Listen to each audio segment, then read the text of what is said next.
Selamat pagi, siang, sore, ataupun malam buat teman-teman praktikan angkatan 2019. Kenalin, aku Tina, perwakilan dari asisten LPSKE angkatan 2018. Di sini aku bakal ngasih tutorial pengukuran waktu kerja. Nah, di sini aku kasih tutorial buat penyesuaian objektif ya. Untuk penyesuaian objektif itu sendiri mempertimbangkan dua hal, yaitu tingkat kecepatan kerja dan tingkat kesulitan kerja. Di sini kecepatan kerja nanti dianggap P1 dan untuk kesulitan kerja itu P2. Nah, untuk kecepatan kerja sudah kalian hitung di penyesuaian SUMERT ini. Untuk tutorialnya udah bisa kalian lihat di video penyesuaian SUMERT. Terus untuk yang objektif kita kerjain sekarang. Oke, langsung aja. Untuk elemen kerjanya kita copy dari sheet recap. Sorry. Nah, di sini kita copy. Terus untuk ABT, nah di sini tuh ada beberapa faktor ya yang berpengaruh untuk metode objektif. Jadi di sini ada 6. Itu yang pertama ada anggota badan terpakai. Di sini kita asumsikan 2. Kenapa 2? Karena di sini itu ketika kalian mengukur benda kerja awal, itu tuh memerlukan lengan bawah, pergelangan tangan, dan jari. Jadi ada koordinasi lah antara lengan bawah, pergelangan tangan, sama jari itu. Terus untuk PK atau pedal kaki, di sini kita gunakan 0 untuk seluruh elemen kerja. Ingat ya, untuk seluruh elemen kerja. Jadi berlaku dari elemen kerja nomor 1 sampai paling bawah nanti. Disesuaikan sama pembagian di rekap masing-masing kelompok. Terus untuk PT, itu juga kita asumsikan 0. Jadi PT penggunaan tangan itu kedua tangan saling bantu atau bergantian. Jadi dalam melakukan proses itu kalian gantian tuh antara megang benda kerja sama memposisikan mesin. Jadi kayak ganti-gantian lah istilahnya buat kerjaan itu.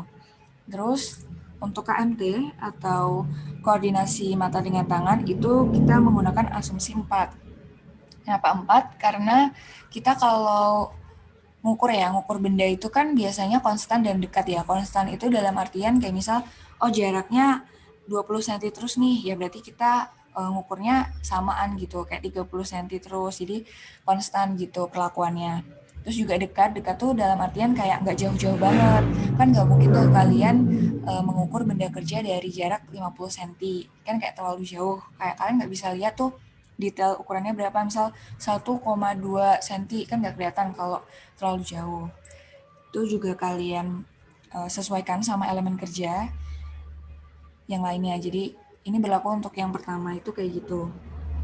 Terus untuk peralatan atau disingkat PERLT, nah di sini tuh kita gunakan asumsi penyesuaiannya tuh dua.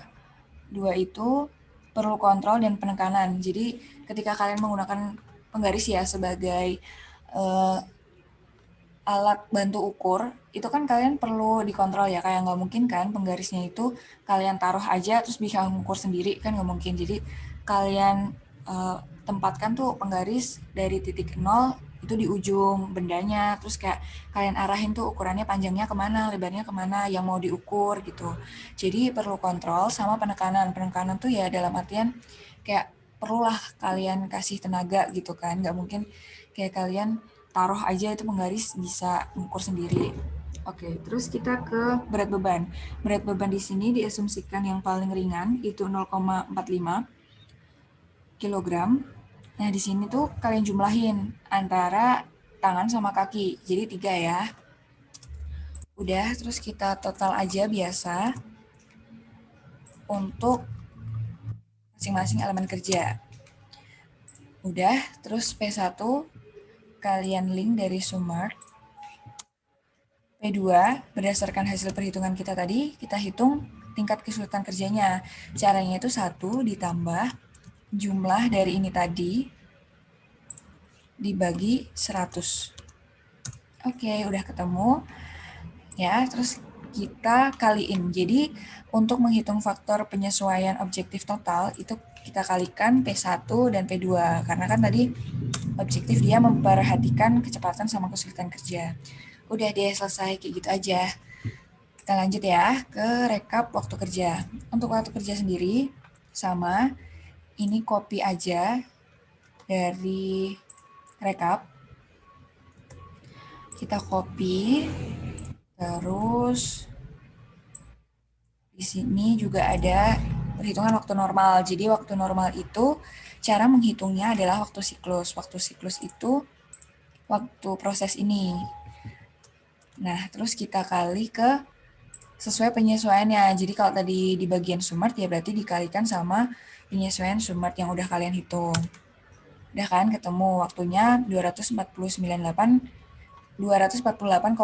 detik, sorry. Jadi ini waktunya masih detik ya. Nanti kalau bikin laporan jangan sampai salah satuan. Ini masih detik. Terus allowance kita link aja dari sheet allowance. Ini mungkin sekalian aja ya buat yang penyesuaian lainnya biar nggak lupa. Jangan lupa ini total allowance ya. Terus disesuaikan untuk masing-masing elemen kerja. Nah, kita hitung waktu bakunya nih. Waktu baku itu biasa juga disebut waktu standar. Jadi kayak seberapa sih lama standar orang ngerjain suatu proses kayak gitu. Terus ini untuk waktu baku itu rumusnya adalah waktu normal dikali sama ini kita kurung aja ya supaya perhitungannya lebih pasti. Oke. Ini kita persen. 100% dikurangi allowance-nya. Kita kurung tutup. Nah, waktu bakunya ketemu sekian. Itu juga masih detik. Kita lanjutin deh buat waktu normalnya ini juga sama. Sebenarnya ini gampang kok. Aku yakin kalian lihat rumusnya aja pasti udah pada bisa kan. Nah, ini juga ini dikali sama total penyesuaiannya ya. Ketemu. Terus ini rumusnya waktu normal dikali 100% per 100 dikurangi persen allowance-nya. Kurung tutup. Nah, ketemu tuh. Udah, terus kita lanjut ke objektif. Sama aja sih, kayak gak ada bedanya. Cuman bedanya waktu kalian nge-link penyesuaiannya aja jangan sampai kebalik ataupun salah. Nah, di sini juga sama.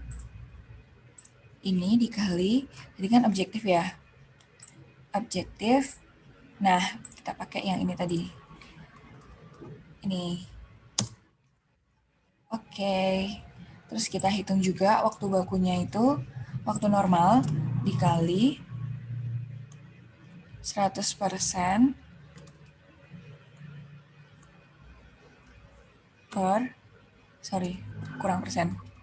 persen dibagi ini kita pakein kurung supaya nggak salah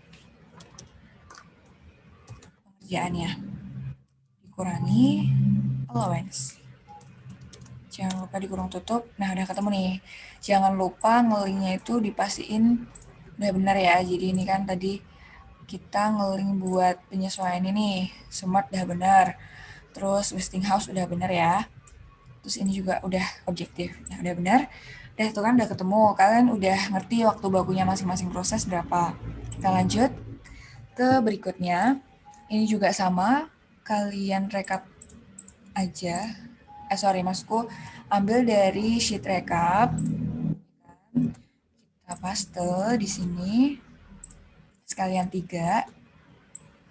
Ntar kalian paste buat seluruh elemen kerja ya. Ini aku kasih contoh buat yang pertama aja. Nah, untuk output standar itu rumusnya 1 dibagi waktu baku. Nah, tadi kan kita hitung waktu baku itu masih dalam detik ya. Ini disesuaikan penyesuaiannya. Jadi kalau ini Sumart ya berarti waktu baku untuk penyesuaian Sumart. Ini dibagi 3.600 karena kita mau hitung berapa sih outputnya itu untuk setiap jam. Jadi harus dibagi 3.600 kayak gitu. Jadi ini nanti outputnya itu 12 lalala itu buat 1 jam.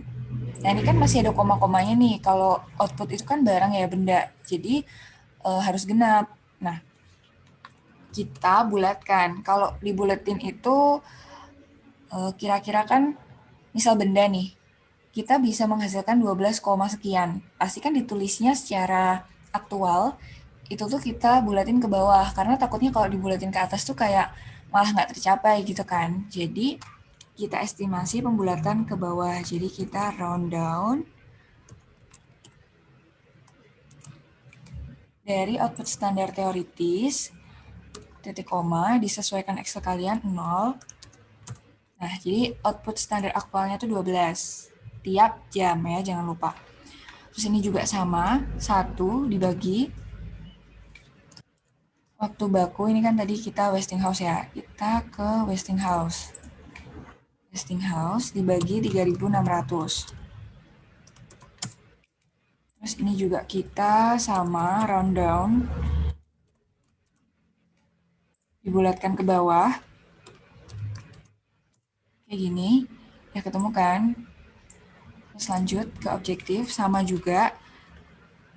Jadi gampang banget.